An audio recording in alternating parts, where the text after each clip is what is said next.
যে কারণে মির্জা আব্বাসকে ঢাকার অভিভাবক মনে করেন বিএনপির নেতাকর্মীরা।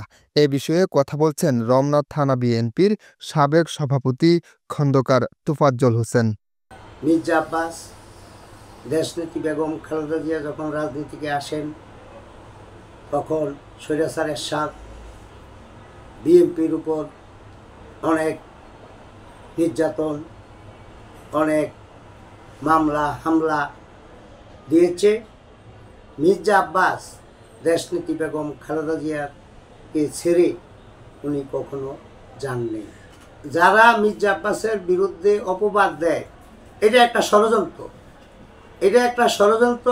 কারণ হইল জিয়া পরিবারের আস্থাভাজন লোক ছিলেন জনাব মাটি ও মানুষের নেতা জনাব মির্জা আব্বাস। কারণ মির্জা আব্বাসের যদি অপবাদ দিয়ে জিয়া পরিবারের কাছে অপবাদ দিয়ে সরাইয়া দিতে পারে, তাহলে বিএনপিকে দুর্বল করার একটা পায়তারা। একটি মহল সবসময় আপনার মির্জা আব্বাসের বিরুদ্ধে এইসব অপবাদ সম্পূর্ণ বানোয়াট, মিথ্যা। কারণ তিনি এমন এক ব্যক্তি, দেখেন আপনার বিএনপির এরশাদ পতন থেকে শুরু করে ৯৬ আন্দোলন থেকে শুরু করে ১/১১ বিএনপির যখন বিএনপির বিরুদ্ধে একটি মহল, দলেরও কিছু নেতা আছেন, তারা যেই ষড়যন্ত্র করে আপনার সংস্কারের নামে, সেদিন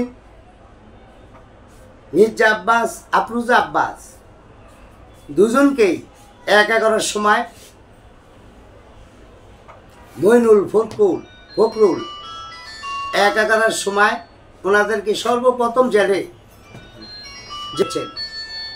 যখন দেশনেত্রী বেগম খালেদা জিয়া জেলখানার থেকেই বিএনপির তৎকালীন খন্দকার দেলোয়ারকে মহাসচিবের দায়িত্ব দেয়, তখন মির্জা আব্বাস ওই কেরানীগঞ্জ জেলখানার থেকে আফরোজা আব্বাস সহ মির্জা আব্বাসের অনুসারী যারা এবং ৮-৯ আসনের সকল নেতাকর্মীদেরকে ডেকে সেদিন মির্জা আব্বাস নির্দেশ দিয়েছিলেন, তোমরা দেশনেত্রী বেগম খালেদা জিয়ার মুক্তির আন্দোলন শক্তিশালী করে, খন্দকার দেলোয়ার হাতকে শক্তিশালী করে আন্দোলনে নেমে পড়ো।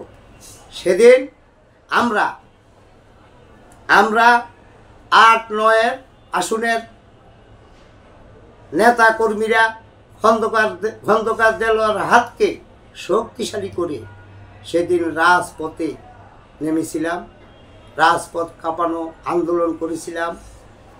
তাই এই আন্দোলনের মাধ্যমেই আমাদের দেশনেত্রী বেগম খালেদা জিয়াকে মুক্ত করি। আমি মনে করি, এবং আমি ওনার কাছের কর্মী হিসাবে আমি দেখেছি, মির্জা আব্বাস ৯৬ আন্দোলনে রাজপথে লড়াকু সৈনিকের মতন ঝাঁপাইয়া পড়েছিলেন। সেদিন মির্জা আব্বাসের নেতৃত্বে এই ঢাকা উত্তর দক্ষিণে আপনার রাজপথ কাঁপানো আন্দোলন হয়েছে। আমরা ৯৬ মির্জা আব্বাসের নেতৃত্বে শেখ হাসিনা পরাজয় হয়েছে। মির্জা আব্বাসের বাড়িতে ওই র্যাব, পুলিশ, আওয়ামী লীগের দোসর সন্ত্রাসীরা হেলমেট পরে সেদিন মির্জা আব্বাসের বাড়ি তছনছ করে ফেলেছে। মির্জা আব্বাসের আম্মা, তিনিও রেহাই পায় নাই এই আওয়ামী লীগ সন্ত্রাসীদের হাত থেকে। তাই মির্জা আব্বাস সবসময় জিয়া পরিবারের পাশে ছিল। বিএনপির প্রত্যেকটা আন্দোলনে মির্জা আব্বাসের এই ঢাকা যেই ভূমিকা ছিলেন, কঠিন ভূমিকা ছিলেন। এই স্বৈরাচার হাসিনা শুধু একমাত্র ভয় পেতেন কখন মির্জা আব্বাস রাজপথে নামে, তখনই মির্জা আব্বাসের বিরুদ্ধে মামলা হামলা দিয়েও মির্জা আব্বাসকে দমাইতে পারেনি।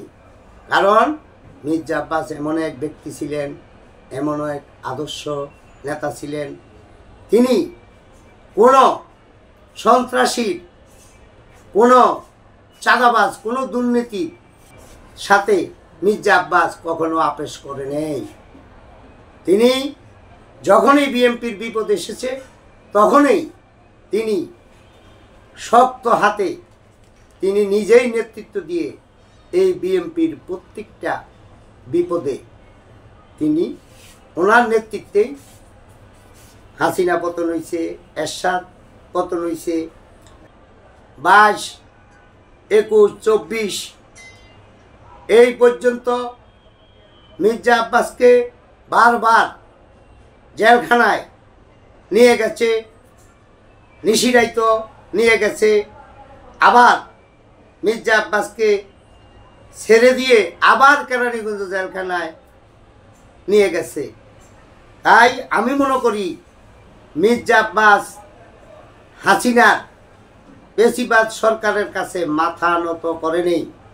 তিনি সেই আন্দোলনের মাধ্যমেই মির্জা আব্বাস নেতৃত্ব দিয়েছিলেন এবং মির্জা আব্বাসের নেতৃত্বেই হাসিনার পতন হয়েছে। মির্জা আব্বাসের নেতৃত্বে ওই কাকরাইল থেকে শুরু করে ওই শান্তিনগর, ওই মৌচাক, মালিবাগ, বাংলা মোটর, রাজপথ সেদিন মির্জা আব্বাসের নেতৃত্বে মির্জা আব্বাসের দলে ছিলেন। তাই মির্জা আব্বাস কখনো কোনো অপশক্তির কাছে, হাসিনার কাছে মাথা নত করে নেই।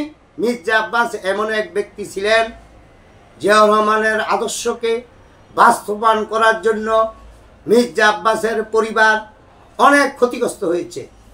মির্জা আব্বাস কখনো আওয়ামী লীগ স্বৈরাচার হাসিনার কাছে মাথা নত করেনি। মির্জা আব্বাস সিংহর মতন নেতৃত্ব দিয়েছে। আমি আশা করি এই মির্জা আব্বাসের নেতৃত্বে যে আন্দোলন হয়েছে, শেখ হাসিনারও পতন হয়েছে, শেখ হাসিনা পালিয়ে যেতে বাধ্য হয়েছে।